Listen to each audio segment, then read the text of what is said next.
OK, really a tragic story now. A coroner yesterday concluded that a 2-year-old boy was killed as a result of prolonged exposure to extensive mould in his mother's flat. Awaab Ishak died after suffering a cardiac arrest brought on by a severe respiratory condition, with one pathologist stating that fungus was found in both his blood and lungs. Well, surveyors later described the toddler's home as unfit for human habitation, and his death is being recognised as a defining moment for the housing sector. Joining us in the studio this morning is social housing activist Kwajo Tweneboa. Kwajo, thanks for speaking to us. Really appreciate it. This is a shocking case, but given how much you know about the situation with regards to social housing in this country, how surprised are you? I mean, it's absolutely frustrating that I'm having to sit here after campaigning for a year and a half to try and prevent something like this happening. It's all too common, all too frequent. In terms of damp and mould especially, it's happening to thousands across the country, and young people are massively affected, but it isn't spoken about. I mean, in the last 18 months alone, I've been contacted by over 300 different families complaining of living in damp and mould and being ignored by their landlords. Last week, for example, I was contacted in a 24-hour period by 27 families alone about living in disrepair. It's a huge, huge crisis. And these are videos that we're looking at now that you've filmed of mould in exactly that, in social housing up and down the country, and it's something that you've spent a great deal of time exposing. One of the defining characteristics in this tragic case of Awaab Ishak is that his father and his parents repeatedly complained. They were aware of the impact it was having on their child's health. They saw him decline, and yet, over and over again, they were ignored.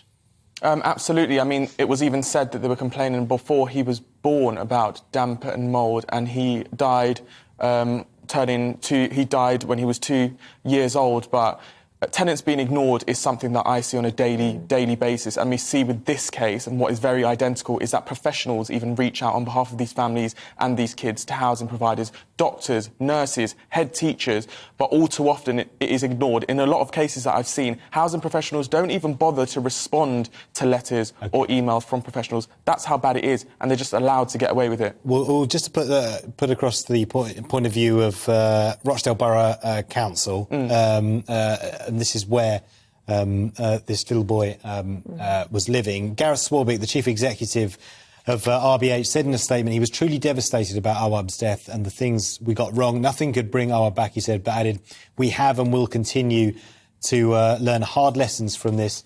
We didn't recognise the level of risk to a little boy's health from the mould in the family's home. We allowed a legal disrepair process, widely used in the housing sector, to get in the way of promptly tackling the mould. They must make sure that this can never happen again. So clearly that they are putting their hands up and saying, look, we got this wrong. Do you think that's enough? No, absolutely not. And lessons should have been learnt 5.5 years ago, just after Grenfell, when Grenfell happened. But here we are having this conversation now. To Rochdale Borough-wide housing, this has been a learning exercise. To the parents of Awaab, it's cost the life of their young son. Look, I understand a social regulation bill is being looked at the moment, which will bring in Ofsted-style inspections of social housing. Do you have much hope, then, that will be something that will positively change it, especially with the pressure and the spotlight being shined on it in the wake of this case? I hope so. I do think it will have positive change. Whether it goes far enough, that's a whole nother question. Having seen this in similar cases where tenants are dying in their homes, because I've spoken to thousands of tenants across the country, I think we need even more. I think criminal charges need to be brought against landlords in situations like this, where tenants are dying in their homes as a direct result of their negligence. And until we get that, I'll be back on this show talking about this 6 months' time from now with about a different family, because it's just simply allowed. We do need criminal charges and landlords truly held to account. I can see you're really emotional about this, angry but also upset.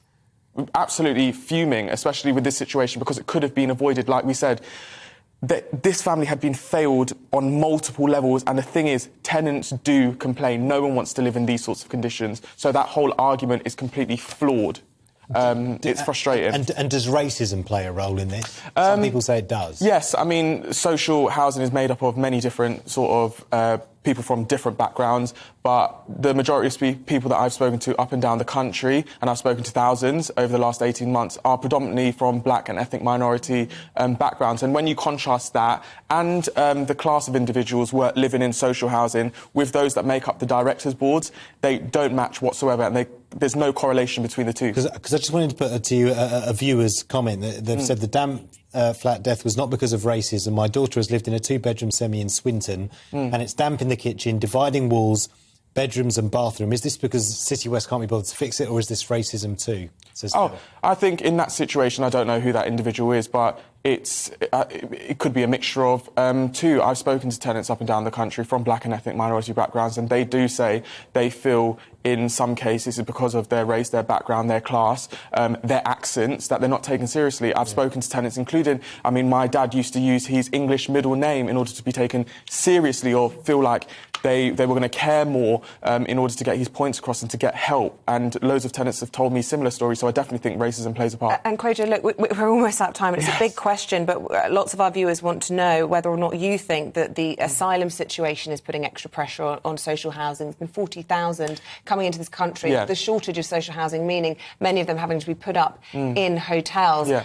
Is that an element that's putting extra pressure on social housing, or do you think that it makes people in social housing more frustrated that they're not getting access to hotel rooms when illegal immigrants are? No, I don't think we can use immigrants as scapegoats for this situation. What it is consecutive governments failing to prioritise housing in this country, building social housing. We've got 1.25 million people waiting to get into social housing. And let me make it very clear, because I have spoken to asylum seekers coming into the country, living in absolutely squalid conditions, crammed into homes, living in disrepair. This idea that a red carpet's rolled out for them or they're living a life of luxury is completely false. There is a failure in housing at the moment, and it doesn't matter whether you're an asylum seeker or you were born here. Tenants and human beings are suffering at the end of the day, and that's the problem here. That is what needs to change. OK, Kwajo Tweneboa, a social housing activist. Very powerful. Thank you very much indeed. Thank you for having me. Yeah, lots of you getting in touch with us on this story this morning. James says, that poor boy, it's disgusting that the council did nothing about the conditions of the family's house. Yet, says James, they can spend millions on putting so-called migrants up in fancy hotels. Paul says, I'm an ex-British soldier. I've not slept in my bedroom for 3 years because of mould. I sleep on my settee. Sheffield Council have done nothing. Keep your thoughts coming in.